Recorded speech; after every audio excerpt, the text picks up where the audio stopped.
2 decades back, we were talking about celebrity marketing, right? I think that's the era where we depend on. So what you can see is people now, they engage with social media more open than earlier, right?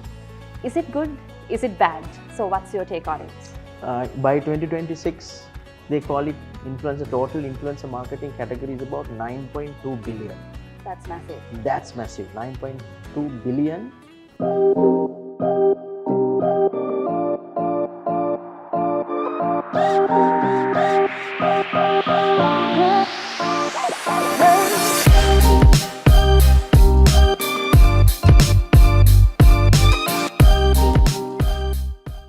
Hi all of you, and welcome all of you to a new episode of Legendary Marketers, proudly presented to you by the Marketing Alumni Association of University of Sri Lanka.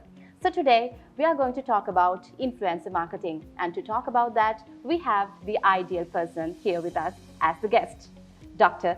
Darshana Jayasinghe, our immediate past president of the Marketing Alumni Association of University of Sri Lanka. You may know him on social media as Dr. DJ. So, welcome to the show, Dr. Darshana Jayasinghe. Thank you, Nipuni. Nice to be back here. I think I really love to do something for the university, and really nice back here. I think something that pertinent topic is going to be something that we discuss today. Exactly. So, it will be all about influencer marketing today. So, my first question to him today will be, so we talk about this influencer marketing. What is this influencer marketing, and specifically, what is influencer marketing in all aspects, be it from the brands, be it from the influencer, or be it from the end consumer? Let us discuss. So, well, this influencer marketing topic is being widely spoken. I think globally it is expanding. Now, if you remember about 2 decades back, we were talking about celebrity marketing, Exactly. right? I think that's the era where we depend on celebrities. When I say celebrities, athletes, maybe musicians, maybe sports heroes, we use for our brands. And it's a more kind of a one-way communication, right? Where they endorse a particular brand, or maybe they communicate a message to the audience. And celebrity endorsing is, that time was prominent, right? So over the period of time when internet was expanding and penetrating, there's another group of individuals who came from the social media. Because when you say influencer marketing, celebrity influencer is one element, right? But we call influencer marketing is where people emerge from social media. So in fact, in modern world, how we call it influencer marketing is social media influencer marketing. Yeah. So if you look at the penetration of internet, as you know, in Sri Lanka, it's going crazy, right? And it's now penetrating to almost all households, right? We have about 5.5 million households. Now almost 80%, they have the internet penetration, and social media penetration is over 60%, right? So what you can see is people now, they engage with social media more open than earlier, right? And they depend on certain information, and for them certain reviews, certain endorsements they get from the social media. So with that, what we see is there are heroes coming out from social media, and those individuals, they have their own bases, they have their own subscribers, and that is where this influencer marketing is so popular, right? And social media influencer marketing can take different forms. You have bloggers, you have YouTubers. Now, modern days, we are talking about TikTokers, right? You have Instagramists, right? So all that is called influencer marketing. Now, how the world is changing is by 2026, they call it influencer. Total influencer marketing category is about 9.2 billion. That's massive. That's massive. 9.2 billion USD, right? And now they are projecting it's about 15 billion market by 2030, right? So while it is expanding, what we see is consumers depend on these influencers, the endorsements, and because earlier celebrity was one way, whereas now you have the two-way communication. It's not only about you're endorsing a product, you can also talk to the person that you know, right? So it's becoming really big. You basically question about is how does influencer marketing impact on for brands, for marketeers, and for the other segment is for especially for influencers and users, right? Yes. So those are the three elements where influencer marketing is kind of expanding now.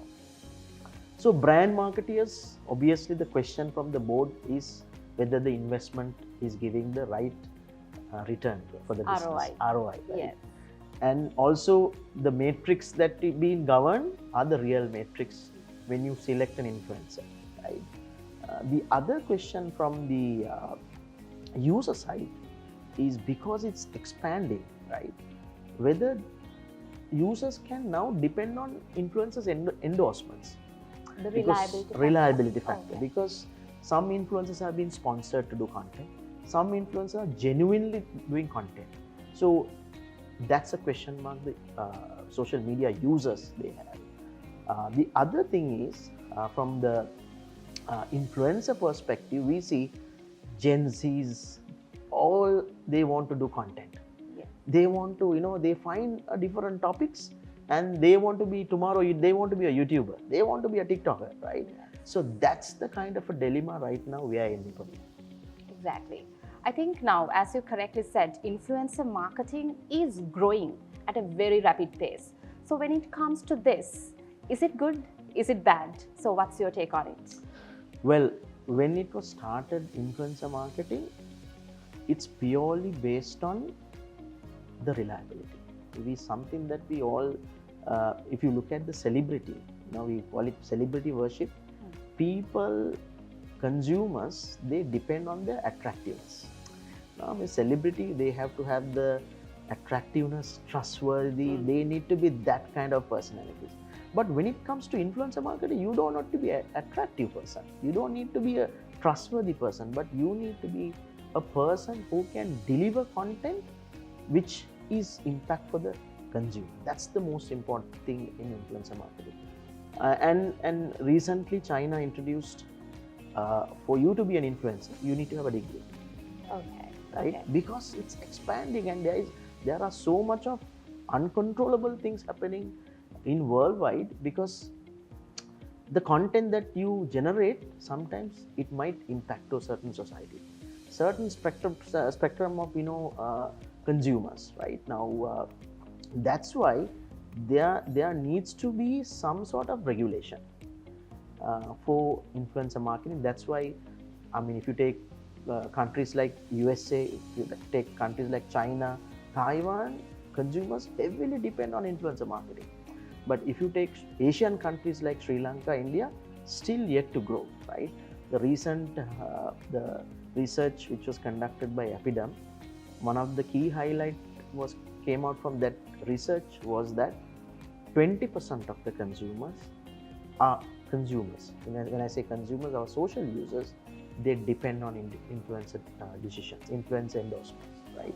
So what's happening is that now the way it is going, there are no regulation. Yeah. All influencing is not about bad influencing. Influencing is all about positive influencing, right? So when I always talk about influencer marketing, something that I always say is build content that is more relatable to your audience. Build content that is trustworthy for your audience. Because for you to be an influencer, I don't believe that influencer needs to have a degree. I don't believe. All what I can say for the audience is you need to know what you're doing, right? You need to know what you're doing, and so that you can be an expert in that, right? Now, one of the days, celebrity, we said attractiveness, expertise, trustworthiness are the three things that for you to have a celebrity. But influencer, you don't need.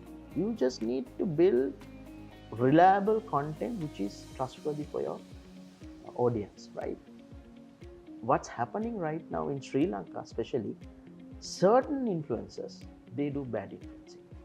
And I don't want to name it, I don't want to talk, but if you take markets like USA, there is so much of regulation for you to be a for you to be an influencer. There are certain regulations that they need to be adhered, especially FTA. These are the policies that, especially in markets like USA, the influencer, they need to be ensured that they follow the FTA rules, right? So, especially markets like us, we need to govern this.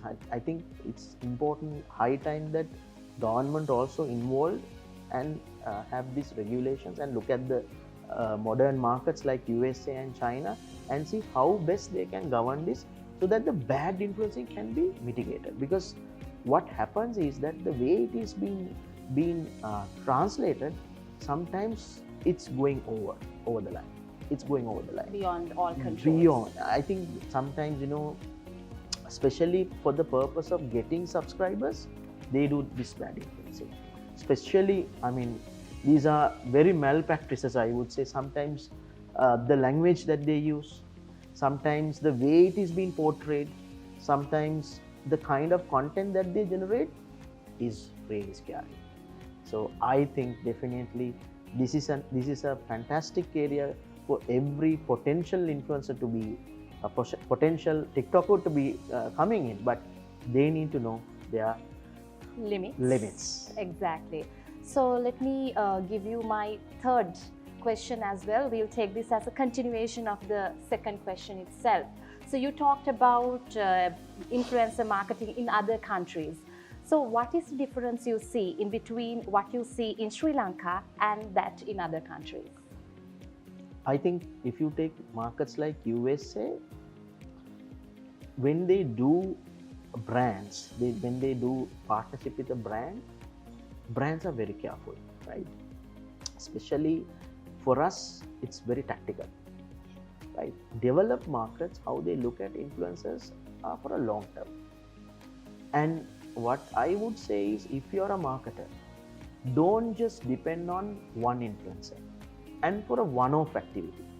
What's happening with other markets is that they look at their lifestyles, they look at their experiences, they look at their behaviors, and they marry for their brands, right? And it's a long-term partnership, right? Because here, another thing that what we see is, in modern markets, influencers are not paid for their fee, their service, right?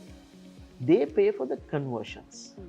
But here, what you can see, it's a fee-based remuneration. Whereas in modern markets, you work with a brand and you bring leads, then it is being paid.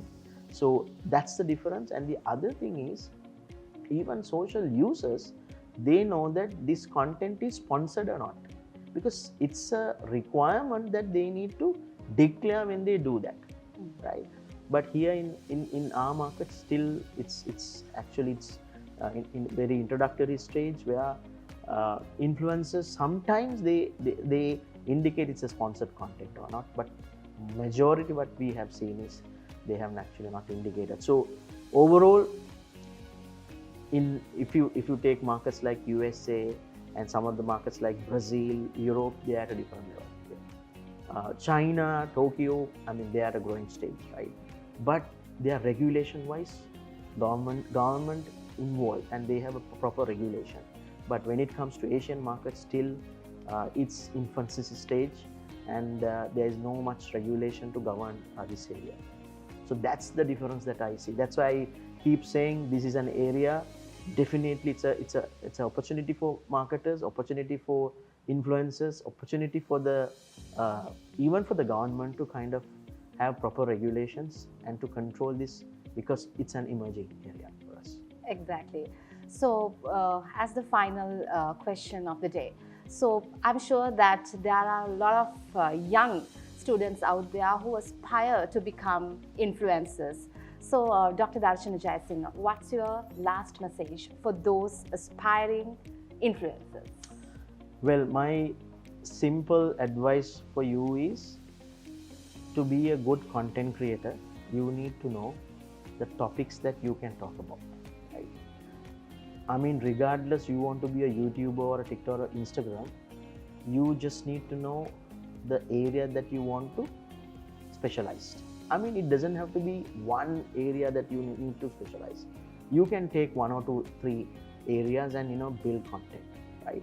And when you do content, please do research. Please do analyze certain information that is widely available. I know some good content creators, they just look at the secondary market, collect information, and do very beautiful documentations, and maybe they take different forms when it comes to different channels. So it's the right mix of things that you got to be ensure. And the other thing is your creativity. That matters, right? For you, if you want to be an influencer, the creativity matters, right? And the other thing is, the most important thing is the self-regulation. You got to be a self-regulating person if you want to be an influencer, because regardless of the government or the regulator coming with regulation, why don't you be a self-regulating person and do content which is important for the user, right? And for marketers and for brand marketers especially, um, something that is being challenged at higher management level and at the board is the investment, right? Because sometimes we pay 200,000, 300,000, maybe 1 million for an influencer. Whether it's the right investment. The matrix that we use are the vanity matrix. We call it, these are surface level, matrix, like number of users, impressions, likes. These are very surface level information. For you, what matters as the marketer is whether this is marry with your brand principles, your brand values. And the other thing is the similarity, whether your audience, whether your influencer has a lookalike audience, right? And the third thing is the entertainment value. How an influencer is delivering the message which is entertaining for their audience. That matters. I'm sure that this discussion was full of insights and full of new information, especially for those young marketers who aspire to become influencers. So thank you very much, Dr. Darshana Jayasinghe, for joining hands with today's episode. And with that, we come to the conclusion of today's episode. Stay tuned with Legendary Marketers.